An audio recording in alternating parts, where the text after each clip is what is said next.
Okay, welcome to the Here Brotherhood podcast. I'm so happy to have Dallin Harmon sitting across from me today. Yeah. Welcome. Thank you, Michael. Yes, Thank you. so good to have you. Our paths first crossed really a couple of Couple years years ago ago. at a Here retreat, Yes. and that's kind of the Yeah. origin of our connection. But Yes. I would love to talk a little bit about that for Yeah, when for sure. when we get there in the timeline. But Sure. first, I'd love for you to just tell a little bit about your background, your story, just a high level of the path you've been on, because it's been an interesting one, both professionally and personally. Yeah. So high level in terms of like a snapshot view. Like Yeah. yeah. Um so I have 8 siblings, 5 brothers. So 9 kids total, and married, 6 kids. So fun. Love being a dad. Someone to ask me like what I do, I think that illustrate would come down to that is what I do. I'm a dad. Yeah. I'm a husband. That's what I do. Yeah. That's like the best thing ever. Everything else is just auxiliary benefits or gifts. I've been building companies the last 10 years. So with some really talented people, we built a company called Cove, Mm-hmm. a DIY security e-commerce company. That was really awesome. That was quite a few years ago. It's like over 5 years ago. And then I got recruited away and worked with VidAngel for quite a few years. Yeah. And I helped build VidAngel. While I was at VidAngel, that's when I came to Here Brothers. Yeah. And that was an experience. Yeah. That's actually really fascinating that this is happening. Because on that event, I don't know if you remember, like I sat down and I was with that group together with the men. Mm-hmm.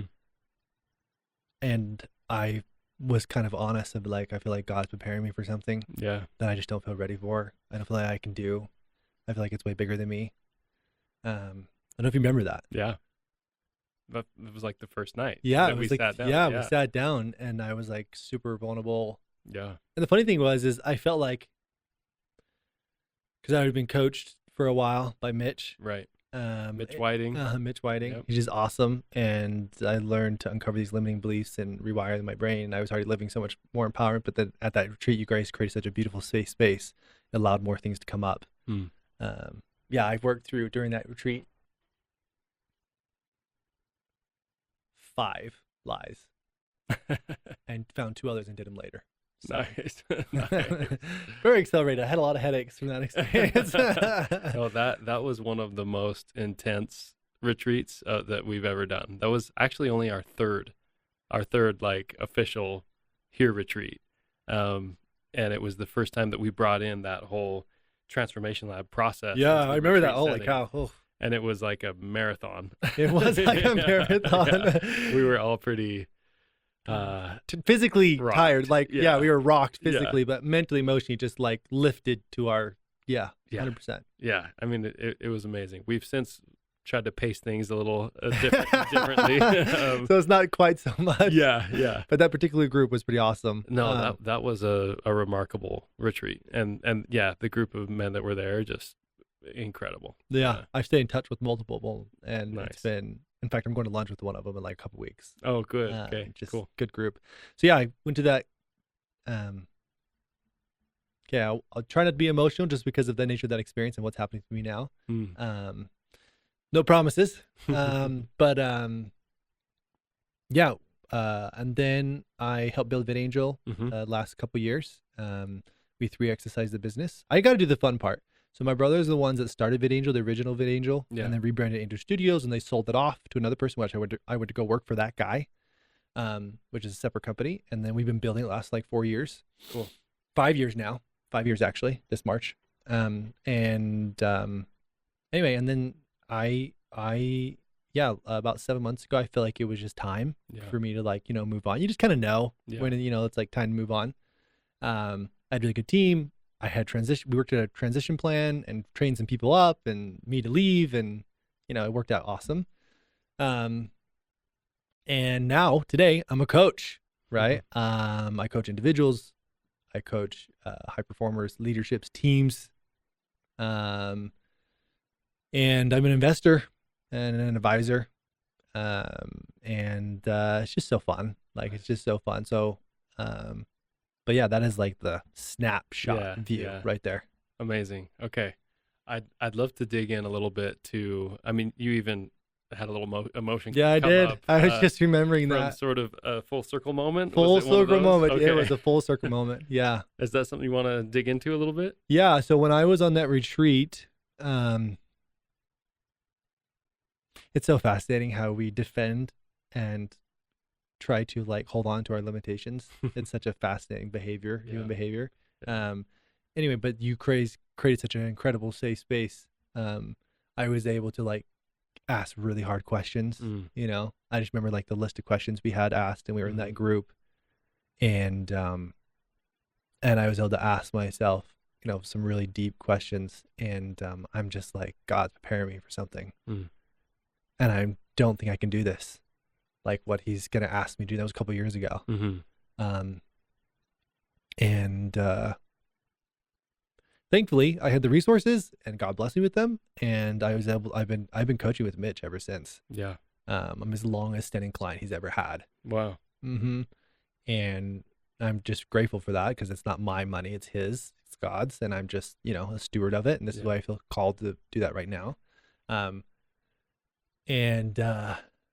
yeah, the last couple of years have been a wild ride in terms of like I have made more growth, change, and transformation of myself, of who I am, what I was made to do, especially with my spouse, my kids, my career in the past 2 years, three, but yeah, 2 and 3 years Yeah. than I in the multiple decades previous. Yeah. Wow. And the reason it's emotional is because what I was feeling like was gonna happen Is now is happening. Yeah. Like it's happening, like Yeah. right now. Wow. And I'm just like kind of sitting with this, and I'm like, oh my gosh, it's like happening right now. Like I'm living it. Mm. And the amount of I've only been gone like a few months since from VidAngel, Yeah. and the amount of miracles I have seen in such a short period of time of helping people, serving people, people coming to my life, Yeah. them connecting to me, whatever it is, like there's just so many coincidences. I don't really believe in coincidences. Yeah. With air quotes. Yeah, there. yeah. I don't really believe in coincidences. It's kind of awe-inspiring to Yeah. just sit with of like, wow, it's happening, and I'm beginning to do it. And I'm creating it, and so fun. That's amazing. It's Okay. so fun. I want to dig in a little bit to you left a good full-time Yeah, job great job, good pay, into the unknown. into the unknown, And entirely unknown. so tell us a little bit about that. Like I think there's a lot of people out there who are at their jobs and they're wondering about What else could I do? what would I do if I were to go do my Yeah. own thing. And there's so many barriers to that, and there's a lot of fears around that too. Totally, 100%. Just tell us what that was like for you. What that and you're in the process. Like this is still Yeah, I'm living unfolding, it. right? I'm folding. Yeah. Yeah. My severance ran out in January. Okay. Okay. So It's you're- happening. Yeah. Okay. I haven't replaced my entire income yet.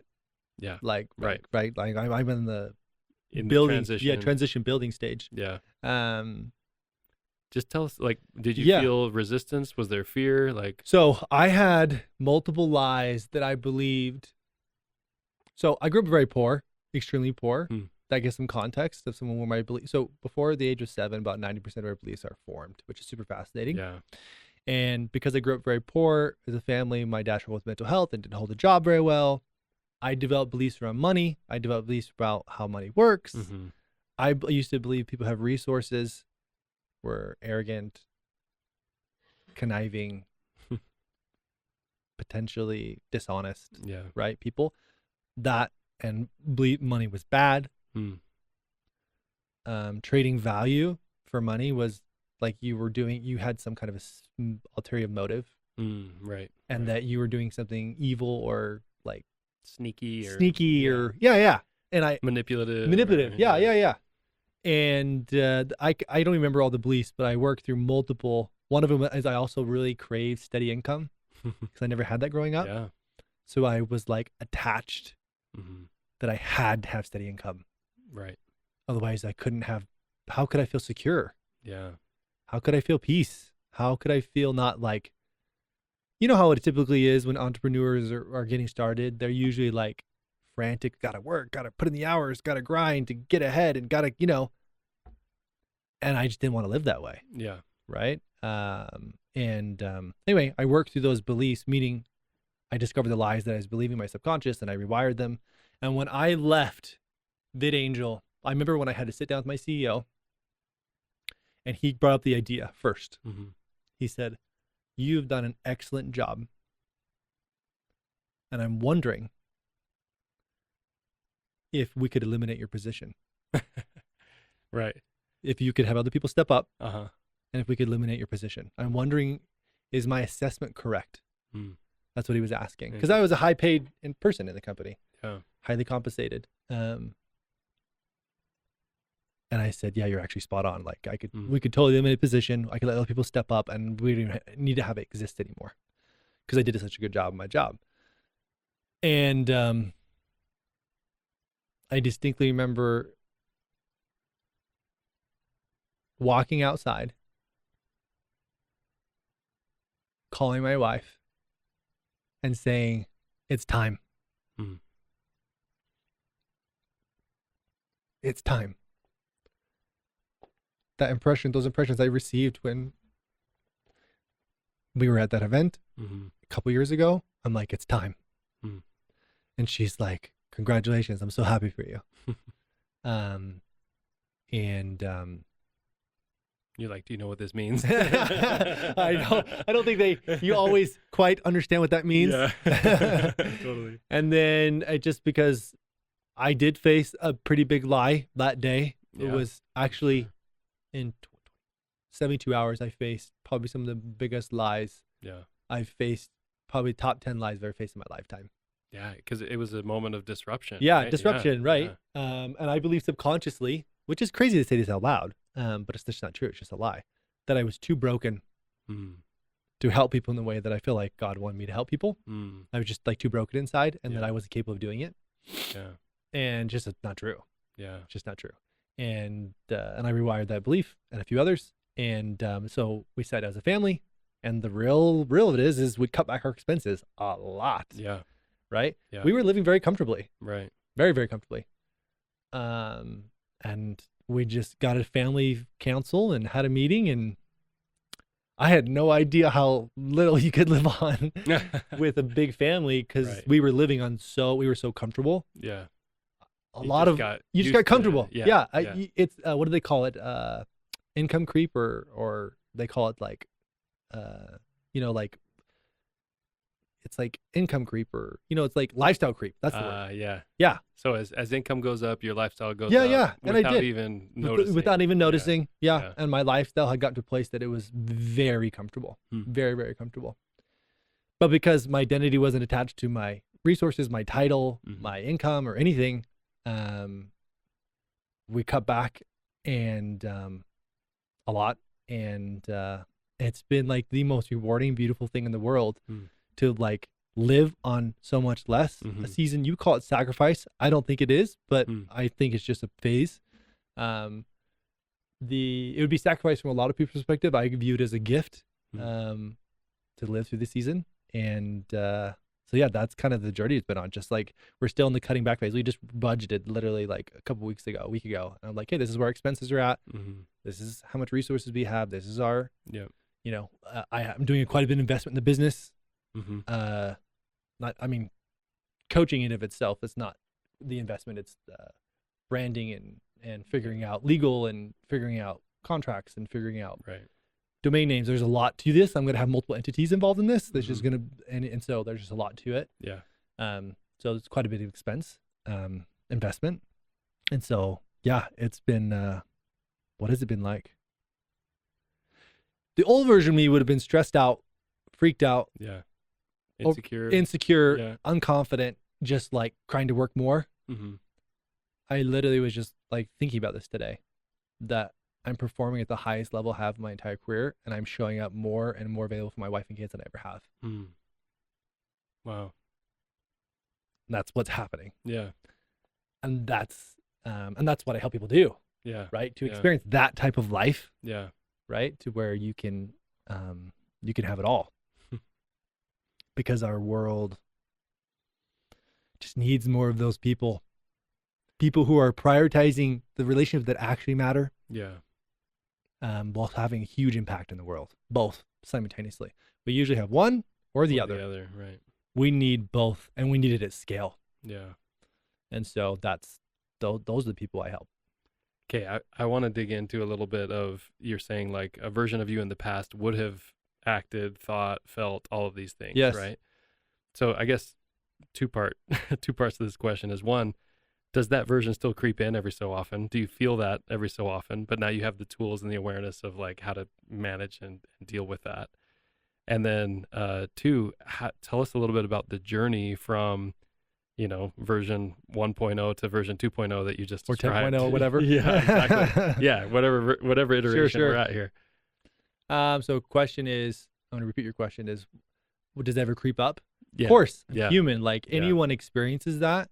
The difference is I used to think change takes a long time. Yeah. It's just not true. Mm. It's not true. Yeah. Like you can change in a moment. Mm. Discover the belief, Yep. rewire it, and then your default state, your default subconscious thinking changes. I get different beliefs that surface, Yeah. right, over different periods of time. Absolutely. That's Yeah. just part of the human experience. It's not, we're not going to avoid not having those Yeah. things, right? The difference is I'm not resisting them. Mm. I'm being with them. Yeah. And Getting then curious about them. getting curious about them, Yeah. and then let them teach me. Yeah. And then I not just teach, but learn to actually change the belief, to rewire it to where I don't experience it anymore. Right. I'll experience different types of beliefs, Mhm. right? Like I haven't experienced, I was trying to think if I've experienced any beliefs around money specifically Mm-hmm. since I've left. One. Hmm. I've done one. The rest of those were already done before. They have Mhm. not come up again. Interesting. Mm-hmm. That kind of gets to, I guess, a facet of that question, which is, do you feel like there is a, we do the work to find the truth, right? That's right. Of what we're believing, but sometimes that one, that even if we've claimed it, we've established it, we've at one with that belief, sometimes it still will get attacked. But the way I'm hearing you describe it, it sounds more like it's coming just at different angles. It's not the same one over and over. It's like coming in different ways. Yeah. Okay. Totally different angles to Okay. where, it's just there is, I would call an old you know how they know now that the brain is like it's malleable. Neuroplasticity. Yeah. Neuroplasticity. This is just the framework and principles of how to do it and do it very fast, Mm-hmm. right? To where you can do it very quick. And so to answer your question is, it is very much a principle of, I still experience limitation. I still experience like fear and overwhelm, just like anybody else. Yep. Stress. Yep. Yeah. But it's very little. Hmm. The reason why is because I just sit with it once it happens. Yep. In fact, I have 3 that I have on my list right now to do. So you keep a list of like, oh, this came when up. they come up, You just write it down. I just write it down. I'm like, I'm going to make time to sit with this. I will not avoid it. I Mhm. will not escape from it. I'm just going to acknowledge it's okay that I think or feel these things, that I feel Mhm. fear, or I feel overwhelmed, or I Mhm. feel anxiety, or I feel whatever. Yeah. The list used to be, so to answer your question, the version I was before, I used to have a list that was pretty long, and then I would have to work down it. Mm-hmm. I don't have like a list of like tons and tons and tons, like as they come up. Yeah. Yeah. That's In real time. It's now. in real Yeah. time as they happen, and Yeah. usually I don't want to go longer than a day or 2 Mm-hmm. or 3, because I know that resistance will just show up and manifest in a different way. Yeah. Yeah. And so I want to choose to face it, because I can't comprehend what I'm capable of if I actually do, because it would change my thinking, and it would change how I view the world and the meaning I assign to my circumstances and how I approach things and how I talk to people, how I serve people, how I love. It just changes everything. Yeah. So I just don't want to wait. Right. So let's make this like really concrete for Yeah. people listening. They're like, okay, you're talking about this list and these lies and rewiring the brain. Take us through that process and maybe it's a personal example or something that you've helped coach somebody through Sure. or whatever. Like let's just kind of lay out this process for Sure. somebody who's listening and is like, what are these guys talking about? Right. Okay. So yeah, let's just talk about a core principle. Okay. Any belief that drives you into a suffering state is a lie. Yeah. There. Period. That's the end. Which, I mean, this really is a mind-blowing concept if you just like sit with it for a minute. Yes. Any belief that brings suffering That or you drives think you. drives Drives you into the state, the emotional state of suffering. Yep. It is a lie. It is a lie. Yeah. Because we experience the present through the lens of the past, Mhm. and it's colored by our subconscious beliefs, and then Yep. it's framed in our conscious. A Okay. belief, by definition, is just the meaning you assign to your circumstances. Yes. That is all belief is, the meaning you assign. Yep. Right? I'm thoroughly convinced only 20-30% of reality is actual reality, and 70-80% is actually the meaning we assign to our circumstances based on our beliefs. Yep. And so when you believe things that are lies, we all do, it creates distortion. It creates confusion. It Mhm. creates frustration. It creates overwhelm, which clouds Or your judgment. anger. Or anger, yeah. or sadness, Resentment. or resentment, Yeah. or the list goes on and on. Yeah. And so the process would be, one is I acknowledge that I'm suffering. Yeah. It's okay, Right. right? Just, I feel like what's today, Tuesday? So Monday, meeting with someone and I felt fear. Mm-hmm. I haven't discovered the belief yet of why I felt afraid. Mm-hmm. But I'm like, I felt afraid. That's fascinating. That does not feel empowering to me, so it has to be a lie. But what is it? Right. Right? What is Yeah, it? Yeah. And so first is be aware. Be aware that you're suffering. Right. Because suffering is actually a gift when you allow it. Mm. When you allow it. Yeah. If you resist it or avoid it, that's where it becomes, it will compound and create all kinds of weird distortions. Yeah. So, Which is, I have to just interject, there's a Pema Chodron quote about all of these sort of unpleasant or negative feelings or emotions that we have, and how she describes those as being gifts. They are gifts. They're these little messengers. They are messengers. They're show messages. that show us exactly where we're stuck. Yes. And, They're actually divine signals, I would call it. Oh, interesting. Yeah, cool. They are, God is trying to say something. Yeah. He's given this beautiful experience. If you believe in God or you believe in a higher power or the universe, whatever you want to call it, he's giving these divine signals of like, I feel stuck. I feel anxious. I feel overwhelmed. I feel afraid. I feel betrayed. Whatever it is. Mm-hmm. Does this limit me in any way? Oh, it does? Then it's a lie. And so the gift part of that is allowing. Is allowing. So it's an opportunity to see Yes. and discern between truth and error. Yes. Or truth and lies. lie. Yeah. Yes. Yes. Okay. So one is allow. Two, you could do this on your own. If I'm totally honest, I'll be transparent to you. Yeah. You could do it on your own, 100%. Anyone could do it. It's not complicated. I'll explain the whole thing. It is kind of hard to do. It is kind of hard to do on your own. Yeah. It is kind of hard to do on your own. It could take you years or decades to learn how, but you could. Yeah. And for real context is I tried to do this type of stuff on my own for years. Mm-hmm.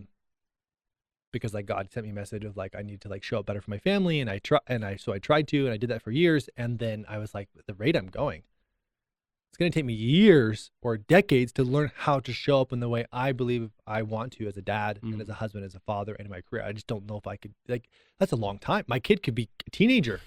Right. He's moving out. He could be gone. Yeah. And I was like, I want to live in a way that if I got in a car accident tomorrow and 3 of my 5 kids died, I'd be like, I lived completely with no regret. And I'm just like, I love you and I'm sorry you're gone. And I would feel that's power. It's just allowing the emotion, the sadness that they're gone. That's not suffering.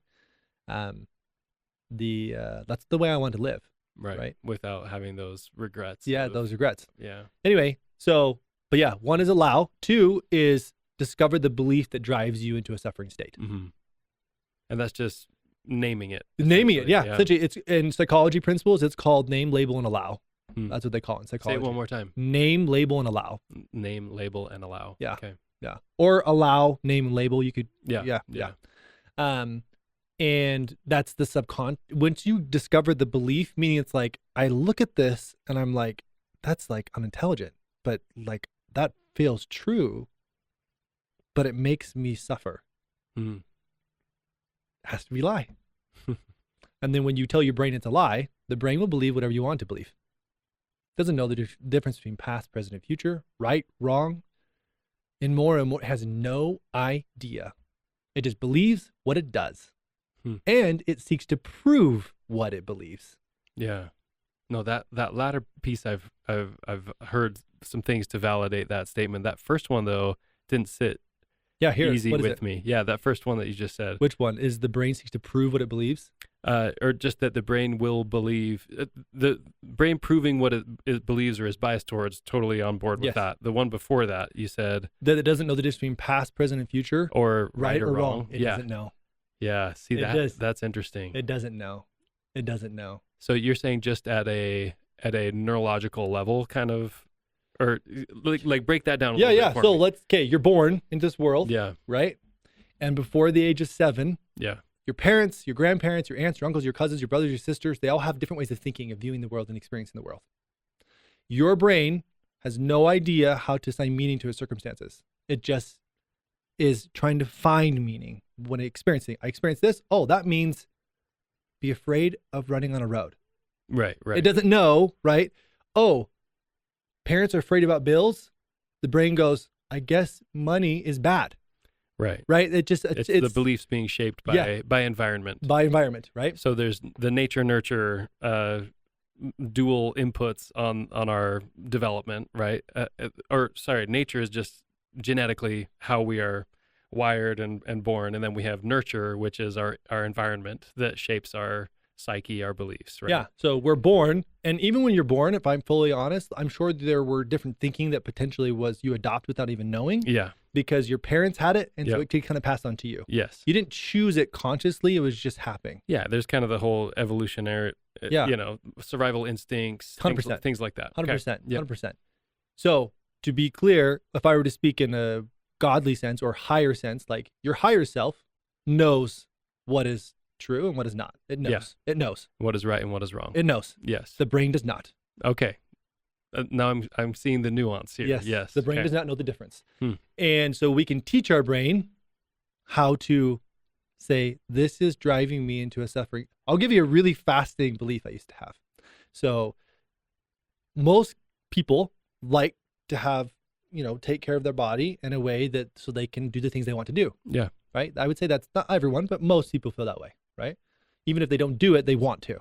Right. Sure. To some degree. Yeah. Avoid illness and sickness. Yeah. Sickness and pain. And pain. And they want to be able so they can run and walk and experience those things. Right. Yeah. Well, I had a belief a couple years ago. I had a belief that people who took care of their bodies and like actually exercised were jerks. Where did you come up with that belief? Right. Where the heck did I come up with that? Well, our society, like there's a lot of evidence for my brain to prove that people who take care of themselves that way are jerks. And I was like, well, I can't be a jerk and I want to take care of my body. Mm-hmm.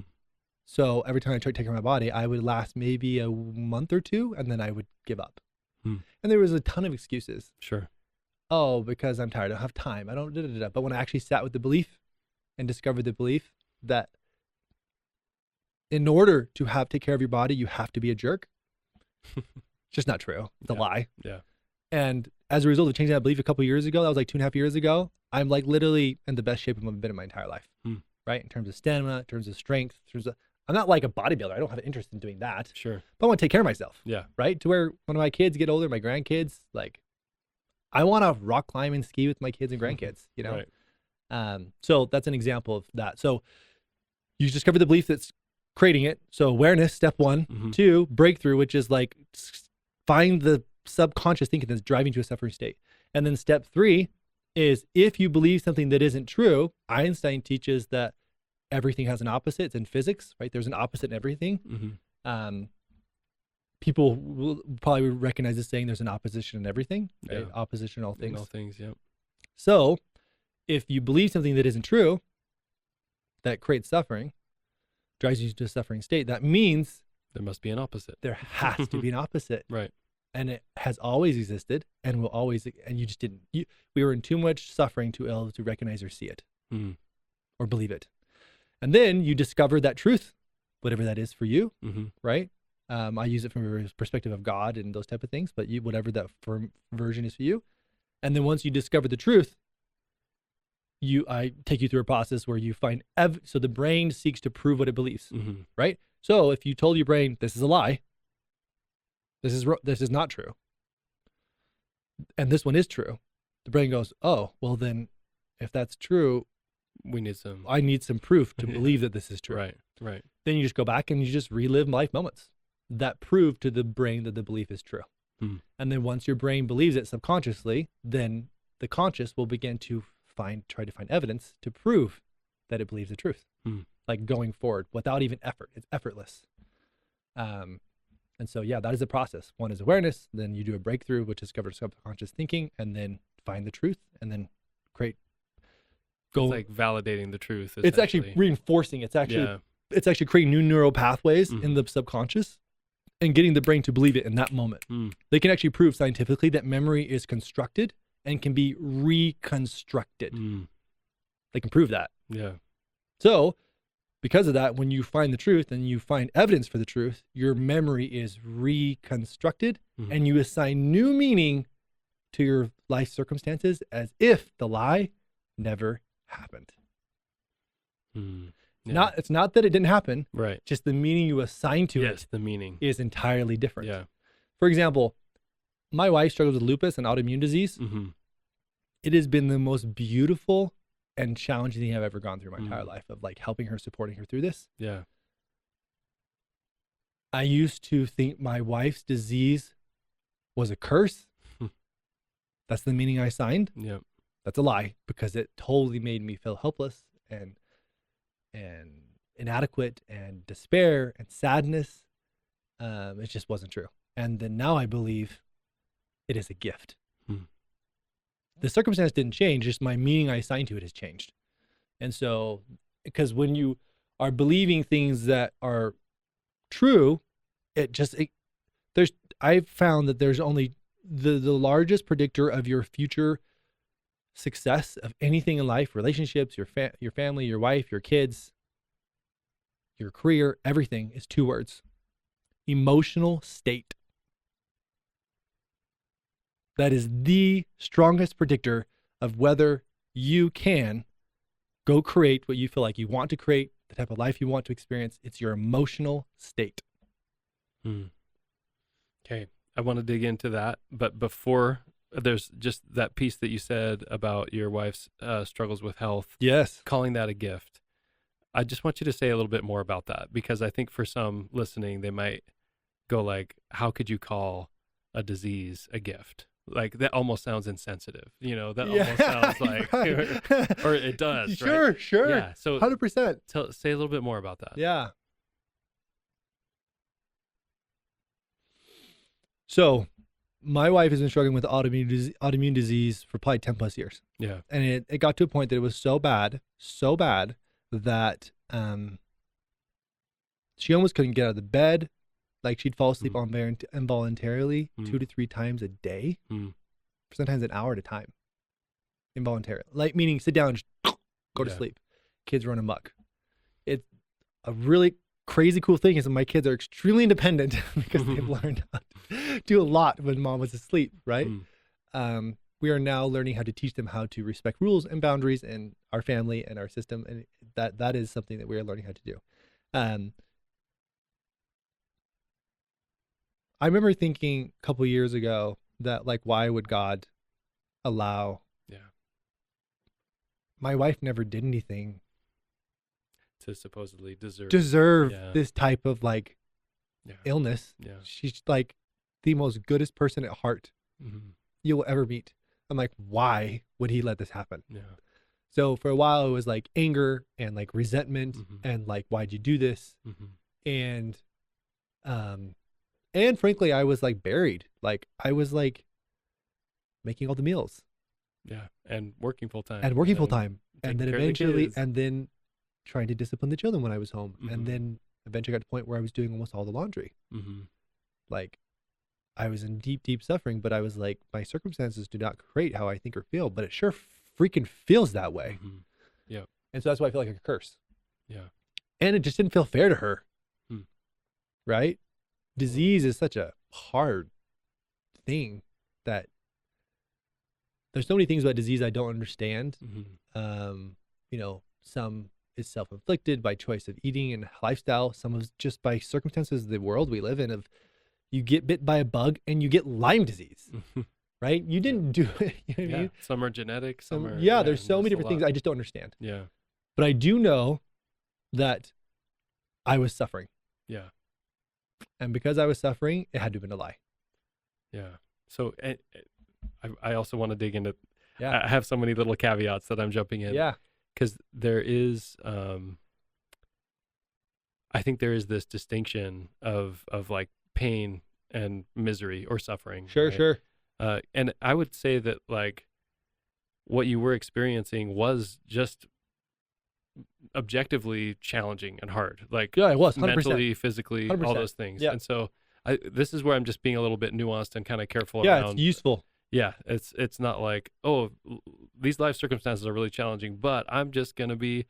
It's not like toxic positivity, right? That's Sure. that's kind of what I'm getting at, and so you recognize there was suffering happening here, but also like, I would look at it and go, of course you were, you know, like it's not like, Yeah, oh, I you was. shouldn't be suffering because if you just changed your mind or your brain, you would have been fine, right? Sure, It's not sure. that. Sure. Okay. Sure. Yeah, I want to be very clear when it comes to suffering. So first off, I didn't know I was suffering. I was a prisoner of my own positivity.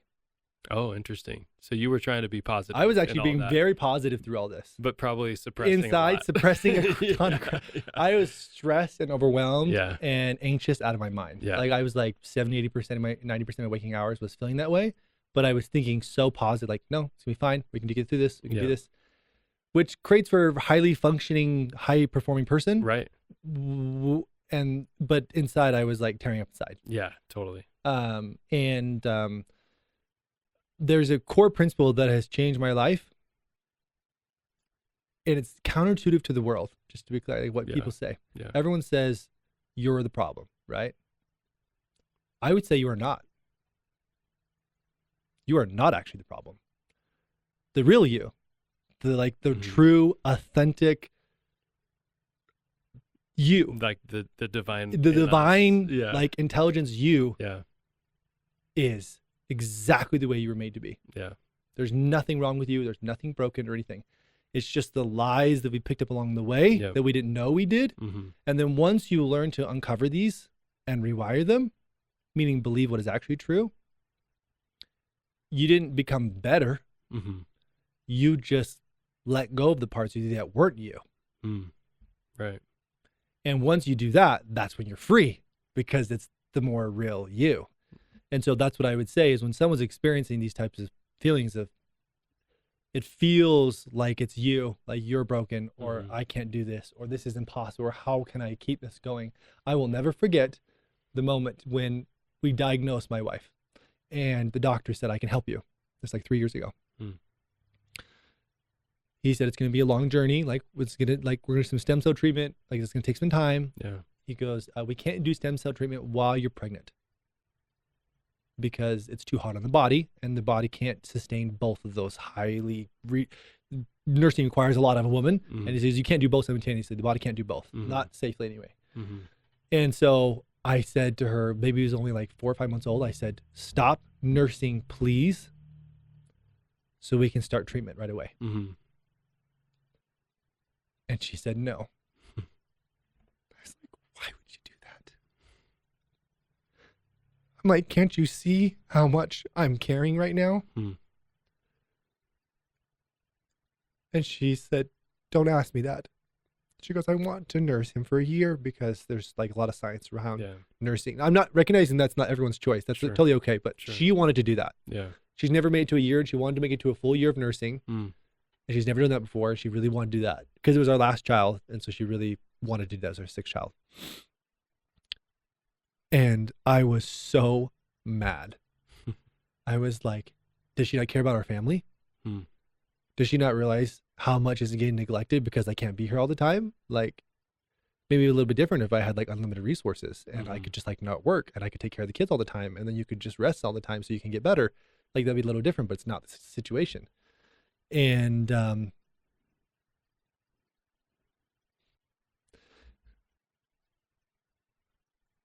that's when I discovered the lie that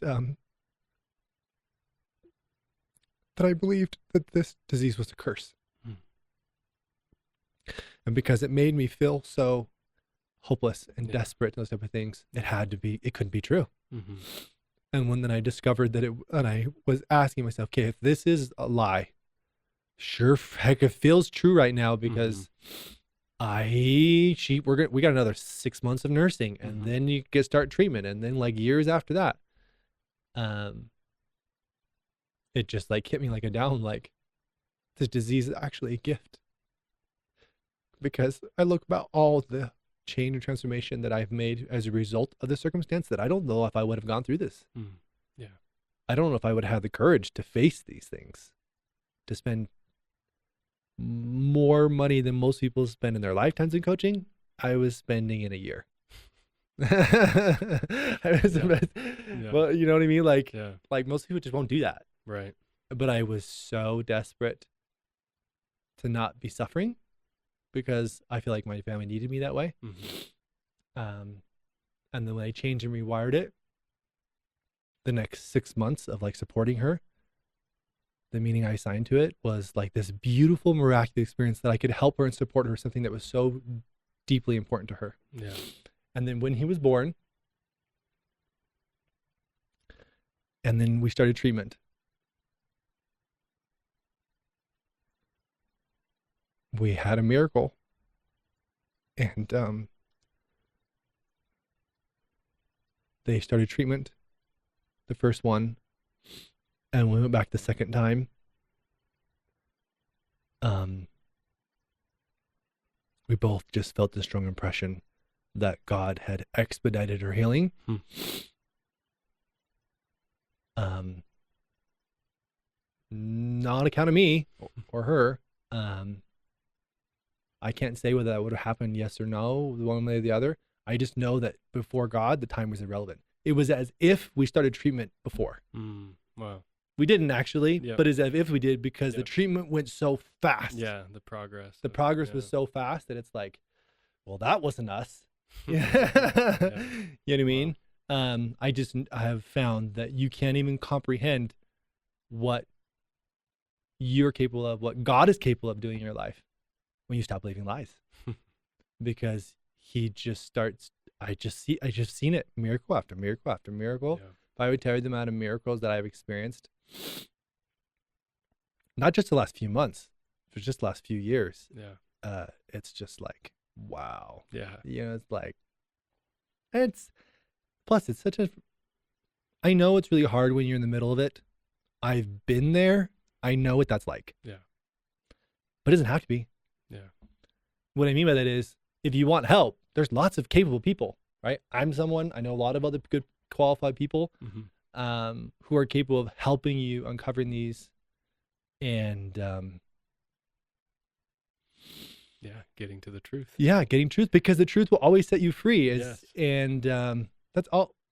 I used to believe that people want time freedom and money freedom. But that's actually what they think they want. Yeah. That's not actually what they want. Right. What they actually want is they want true freedom, which is internal freedom, which is peace. They just want peace. Yeah. Peace in their life. They want presence with their closest relationships. Yeah. They want purpose beyond them. When they have those three things, performance becomes an inevitable byproduct. Yeah. That's just how you are, because you're just being you. Peace, presence, and they want peace, they want presence in their close relationship, and they want purpose beyond them. Nice. Something that's bigger than them. Yeah. Meaning, when I say bigger than them, it's something I believe you were made to do. Yeah. And that's a journey between you and God to learn what that is. Okay, I wanted to just add a quick thought on when you talked about the gift in the struggle. Yeah. Because when you're in the middle of it, that's when it's hardest to see it. Right? 100%. But hindsight, you ask anybody about the hardest time in their life. Yes. And what inevitably comes up, or at least most often. Yes. Right? They're usually like, I'm so grateful for that experience. Yeah. Because what it Yeah. how it changed me, how it Yes. changed this relationship, how it changed my perspective on life, how it, all of the, Yes. the beautiful things that come after the struggle. Yes. But yeah, to have a perspective in the midst of the struggle, that is, I think, like next level, right? That's like, Yeah, deep. I think that's what coaching does to you. To be Yeah, honest, is yeah. you get decades into days type progress, to Right, where right. Instead of in hindsight, in it's, hindsight, yeah, 6 months or a year or 2 years later, you're like, wow, I'm so grateful for that. I right. was like in the moment. Yeah, wow. Because my brain stopped believing the lie. Yeah, It just stopped believing. When I say I got to, I discovered the truth. That was a couple years ago. It was over 2 years ago. And I got my brain to believe it. Once my brain believed it, because it didn't know the difference. yeah, Once I got my brain to believe it, it just created so much freedom to allow me to be present and show up. And my wife, I remember after those nights, we were almost to the end of the nursing. She came to me, she said, if you would have asked me 2 or 3 more times, I probably would have given up and I would have stopped nursing. But because you supported me through that, she goes, I had the courage to keep doing it. And to imagine that I could have had the influence to take that away, yeah, because of me believing something that limited me in some way, that would have made it so she's like, I can't do this. And then she would have chosen not to do it. But she had who wouldn't want to get better faster? yeah, Right. I now believe that we already know that time is irrelevant before God. But I'm now beginning to experience it on more on a regular basis, that Wow. time is irrelevant before him. Oh, He can warp time in ways that our mortal minds can't comprehend. yeah. No, I love that. Okay, let's get back to this peace, presence, and purpose. Yes. Anything you want to expound on those concepts? Because there's probably a lot we could dig into each. Yeah, of those. peace. So Mitch Whiting probably said it best. The ability to sit in the silence of your own soul without the need for escape or distraction. Yeah, love that. There is nothing more beautiful to just be still and not have to do this, do that, be distracted by this, be numb by this, get that notification. Like there's no equivalent to that type of peace, right? Which is connected to this idea of presence. Yes, right? Can yes, we just and which be in allows you to be presence? present. Yeah. The world teaches you and me and everyone that you have to do something to be somebody. Right. That's what it says. Do this, and then you can be somebody, and then you can have things. Right. That's what the world says. It's actually God says, be who you are right now, because where you are right now is perfect in your journey. Wherever you are, it's perfect. Wherever you are, then receive whatever He wants to give you. I mean, just all things that are aligned. And then do. And then things that Yeah. things that just aligned. You'll start doing things that just feel like Right. the right to you. Right. That is what peace and presence is. And purpose is connected to In that. purpose, too. yeah, it gives you greater purpose, because once you have purpose,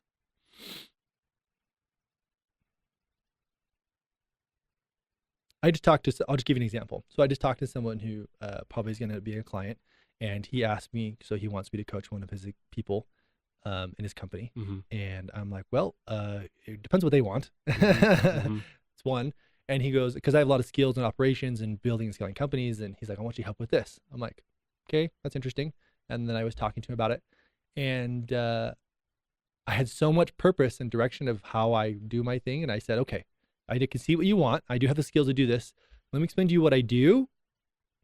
And this is me. This is the real me, being real me. Is I said, I will help them mostly with their mind, right? And unlocking the 80%, which has the most impact. And I will only do a fraction when it comes to like inside of like operations and scaling and those type of things. I will be like 10, 20% of what I do. But most would be like unlocking them, like let it become the real authentic them. And I said, if you're aligned with that, I'd be happy to help. If you are not, I'm not the right person. Before, I never could have said something like that. Yeah. I've been like, I need to get clients. Yeah. Yeah. right? It's like, no, Yeah. no, I don't. I want to help people who are aligned with doing the work, right? Yeah. And it's the coolest thing ever because I just messaged the person right before I got on this, came here, and we're trying to set a time to make sure she's okay with this, right? This person, I want her to understand exactly what she's getting Yeah. signed up for, Yeah. because the company's got to like invest in those type of things, and because she's taking a lot of responsibility, and he wants her to step up and those type of things. And it was really cool because he messaged her, I messaged her, and this purpose of like just having people be free. I didn't know this about our relationship is apparently he's asked her about having a coach before, Mm-hmm. and she said no in the past.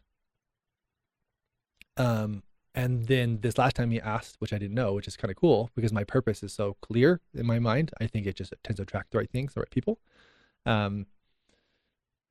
He said, hey, there's a person I want you to help you. She goes, I don't know. And she goes, who would it be? He goes, it would be Dallin Harmon. And she goes, oh, in that case, I'd be very interested. Hmm. And it's not because I'm special. It's just, it's just very clear of what I'm doing, right? Yeah. My purpose of what I'm doing. And I think that clarity helps other people be drawn to that. Mm-hmm. Right. Anyway. And then we try to coordinate a time to like meet, to like talk about this. And I was like, oh, I'm kind of stuff this week, and I'm like, maybe like next week. And she's like, oh, I really want to like talk to you like right away. I could feel her urgency. I really want to get going on this. I want to start like right away. Like, and I was like, I've even discussed it with her, and I can just already feel her urgency to want to experience this. Cool. So yeah, this purpose, when you get clear on your purpose, just like any person or any company, the more purpose, the more clarity and concise ability, which I'm still learning how to do the concise part. Mm-hmm. It just attracts people. Yeah. And just draws people in because they get it. They just like that resonates.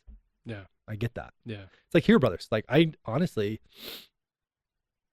I was kind of like deterred from coming, to be honest. Mm-hmm. But the only reason I did is one, is I knew Mitch because he invited me. Yep. And the other thing is, as I kind of went on your website and I kind of did a little browsing, and I feel like, well, that feels aligned in like purpose of what I care about. I'm like, so I was like, okay, I'll go. Right. If it had been like way off kilter, I probably would have been like, not for me. Yeah, totally. So yeah, it makes a heck of a difference. Plus, when you have more peace, presence, and purpose, performance just becomes an inevitable way of living. Yeah. Where you just show up better in your relationship, show up with your wife, with your kids, and your career. Like you just do, because naturally, not forcing it, not having to, not the checklist. You just are. Yeah. Totally. And plus, it's such a much more freeing way to live. Totally. Oh, that's awesome. Well, I think that is a beautiful place to conclude. Did we leave any loose ends that we didn't tie? I think we hit. Yeah, I'm just do you want me like say like something to end it off essentially?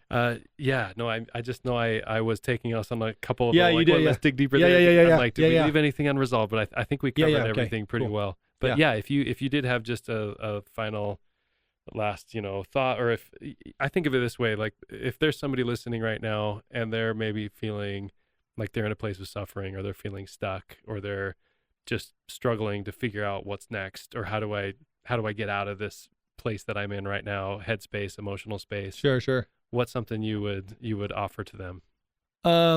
So what I would say is the people I'm meant to serve. So I'll get really clear. Yeah. Who are the people I'm meant to serve? People who feel like they're made for more. They can feel it. They know it's in them, and they just like, I am made for more. Larger impact in their career, higher performance. They just know it. And they also want to show up and be deeply present with their family simultaneously. Yeah.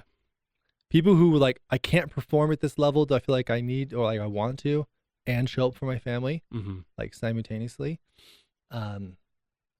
Those people I help, right? And the thing, what I would say to you is, you cannot comprehend what you are capable of. You can't even comprehend. And Because once you stop believing lies and start believing the truth, and that becomes your status quo. Like the biggest unlock. Oh my God. It's like a superpower. Like it's, Richie Norton probably said it best. Experience is overrated. Most people are spending years and years doing the exact same thing, repeating the same type of experience for decades. Not making any like huge strides in progress with everything. They're just repeating the same thing over and over. And I have found, at least this is one method. I'm sure there's lots of methods, but this is the one I found the most effective. And I've talked to a few coaches and I've met a lot of people with other frameworks. I have not found a more effective framework for creating permanent lasting change in the brain, and setting you free. And so, yeah, I would just say you can't comprehend what you're capable of. And I believe in you. I believe in you. I believe you are made for more. And I'm rooting for you to go make it happen. Imagine to me what would just imagine like what would happen, because this is what's going to happen. This is what I'm going to help create. When there's a lot of people who have been very successful in their careers, but they did it at a very, very high cost of their close relationships. That's the majority, and that's the rule. The stories are endless. Yep. Broken relationships, broken families, kids hate them, whatever. I'm not saying they don't happen. They do. They're just rare. Imagine when you had 1, and then 5, and then 10, and then 50, and then 100, and then 1,000, and then 10,000, and then 100,000, and then 1,000,000. And then imagine the good these people can do, because they are creating generational wealth. Not because they need the wealth or want the wealth. It's because they view themselves as stewards to do something bigger than them, way bigger than them.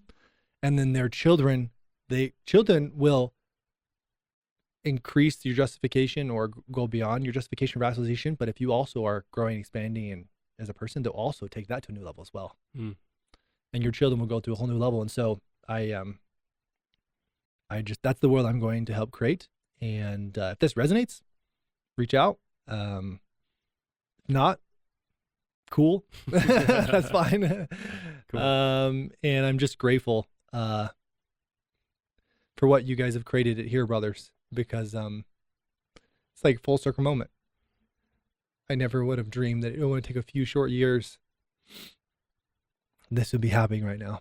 And you guys created the space that allowed me to surface some things that I needed to become the more real authentic me. So thank you. Thank you. And you were already doing your work, and you came in that space ready to receive, and that was incredible. And so I'm glad it all worked out the way it did. It's beautiful. So thank you for sharing these insights, for sharing your heart, for sharing your work. And yeah, we'll put the links where to get in touch with you. People are wanting to reach out. And yeah, thanks again, brother. No, thank you, Michael. I love you, man. Love you too, brother. Okay, thank you.